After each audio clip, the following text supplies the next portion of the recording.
प्रकटीकरणाचं पुस्तक अनेकांसाठी हे एक गूढ आहे, एक भविष्यवाणी. पण खरं तर आपण याकडे एका युगांतकालीन नकाशासारखं पाहू शकतो, जो येणाऱ्या घटनांची एक मालिकाच आपल्या समोर उलगडतो. तर आज आपण त्यातील 7 मोहरांच्या रहस्याचा उलगडा करणार आहोत. चला या गूढ प्रवासाला सुरुवात करूया.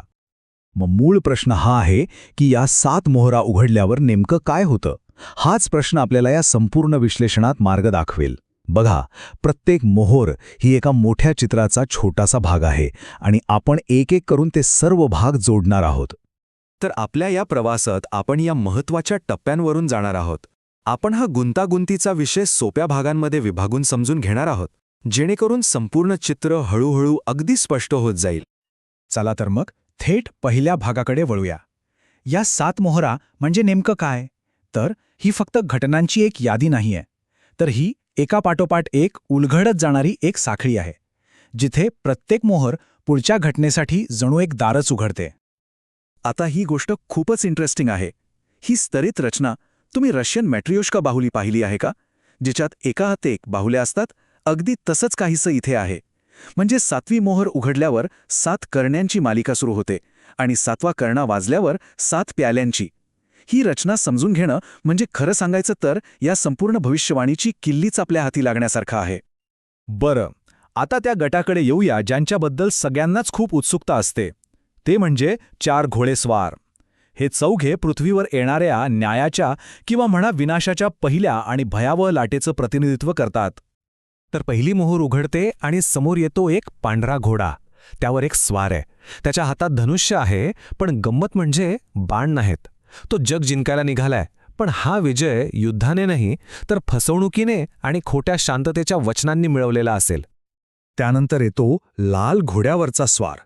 त्याच्या हातातली ती मोठी तलवार हे एक चिन्ह आहे की पृथ्वीवरून शांतता पूर्णपणे काढून घेतली जाईल.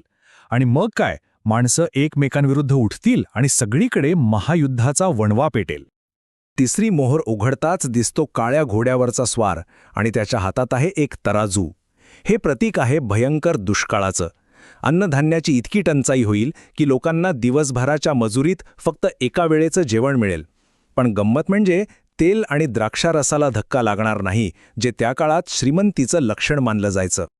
आणि मग येतो सर्वात विनाशकारी फिकट रंगाच्या घोड्यावरचा स्वार, ज्याचं नावच आहे मरण. त्याला तलवार, दुष्काळ, रोगराई आणि हिंस्त्र प्राण्यांद्वारे पृथ्वीवरच्या 1/4 लोकांना संपवून टाकण्याचा अधिकार दिला जातो. विचार करा, 1/4 लोकसंख्या. या 4 घोडेस्वारांच्या विनाशानंतर भविष्यवाणीचं लक्ष पृथ्वीवरच्या संकटांवरून थोडं दूर आध्यात्मिक आणि वैश्विक घटनांकडे वळतं. या घटना खूप महत्त्वाच्या आहेत, त्यामुळे आपण जरा हळुवारपणे त्या समजून घेऊया. आता इथे गोष्ट लक्षात घेण्यासारखी आहे. 5वी मोहर ही कोणतीही नवीन नैसर्गिक आपत्ती नाहीये. उलट ती मानवी दुःखावर आणि न्यायाच्या मागणीवर लक्ष केंद्रित करते. ज्यांनी सत्य आणि श्रद्धेसाठी आपले प्राण दिलेत ना, त्यांचे आत्मे न्यायासाठी देवाला साथ घालत आहेत.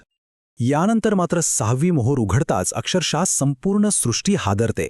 एक विनाशकारी भूकंप होतो, सूर्य काळाकुट्ट पडतो, चंद्र रक्तासारखा लाल होतो आणि आकाशातून तारे तुटून पडतात. या वैश्विक उलथापालथीमुळे राजे महाराजांपासून ते सामान्य माणसांपर्यंत प्रत्येकजण भीतीने डोंगर आणि खडकांमध्ये आसरा शोधायला लागतो. आता आपण पोहोचलो आहोत त्या अंतिम मोहरेकडे. पण ही मोहर इतर सगळ्यांपेक्षा खूप वेगळी आहे. ती स्वतः एक शेवट नाही, तर एका नव्या आणि अधिक तीव्र अध्यायाची सुरुवात आहे. हो, याचा सरळ अर्थ असा की 7वी मोहर ही एक प्रकारची किल्ली आहे. ती उघडताच अर्धा तास स्वर्गात पूर्ण शांतता पसरते आणि त्यानंतर न्यायाचा एक नवीन, अधिक तीव्र टप्पा सुरू होतो, जो 7 करण्यांच्या आवाजाने घोषित केला जातो. चला तर मग आता पुढच्या टप्प्याकडे वळूया आणि पाहूया की हे सगळं कसं घडतं. करणे आणि त्यानंतर येणारे प्याले हे मोहरांपेक्षाही कितीतरी अधिक व्यापक आणि विनाशकारी संकटांची मालिका दाखवतात. पहिले 4 करणे वाचताच पर्यावरणावर प्रचंड परिणाम होतो. यात पृथ्वीवरची 1/3 झाडं आणि गवत जळून खाक होतं. समुद्राचा 1/3 भाग रक्तासारखा होतो. नद्या आणि झऱ्यांमधलं 1/3 पाणी कडू होतं आणि सूर्यचंद्र व ताऱ्यांचा 1/3 प्रकाशच नाहीसा होतो. सगळीकडे 1/3 विनाश. शेवटच्या 3 करणांना 3 महान संकटं असंही म्हटलं जातं. 5वा कर्णा राक्षसी टोळांकडून होणारा 5 महिन्यांचा असह्य छळ घेऊन येतो. 6वा कर्णा आणखी 1/3 मानवजातीचा मृत्यू घडवतो आणि त्यानंतर त्या श्वापदाच्या राज्याची सुरुवात होते. आणि 7वा कर्णा तो तर क्रोधाच्या अंतिम 7 प्याल्यांचा मार्गच मोकळा करतो. या श्वापदाच्या 42 महिन्यांच्या राज्याच्या वेळेबद्दल, ज्याला महासंकटकाळ असंही म्हणतात, स्त्रोतांमध्ये वेगवेगळी मतं आढळतात. काहींच्या मते हे अंतिम 7 वर्षांच्या सुरुवातीला घडतं, काहींना वाटतं की शेवटी, तर काही म्हणतात की या काळात कधीही. आपण इथे फक्त ही वेगवेगळी मतं तटस्थपणे मांडत आहोत. आता आपण या सर्व घटनांच्या कळसाकडे आलो आहोत. ही सगळी संकटं आणि हा विनाश एका अंतिम दैवी संघर्षाकडे घेऊन जातो, जिथे सिंहासनासमोर संपूर्ण सृष्टीचा न्यायनिवाडा होणार आहे.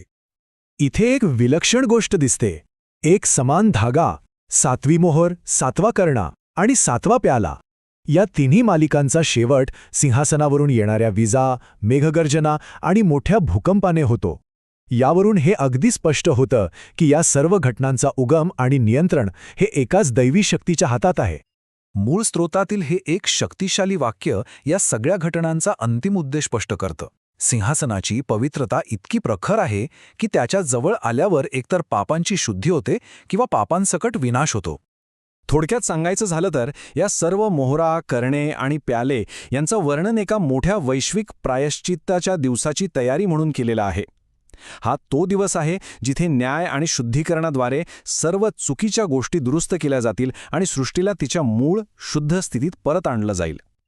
आणि शेवटी हा एक विचार करायला लावणारा प्रश्न उरतो, युगांत म्हणजे केवळ विनाश आणि शिक्षा आहे की या विनाशातूनच एका अंतिम शुद्धीकरणाचा मार्ग निघतो? हा एक असा प्रश्न आहे जो या भविष्यवाणीच्या अगदी मुळाशी आहे आणि आपल्याला विचार करायला भाग पाडतो.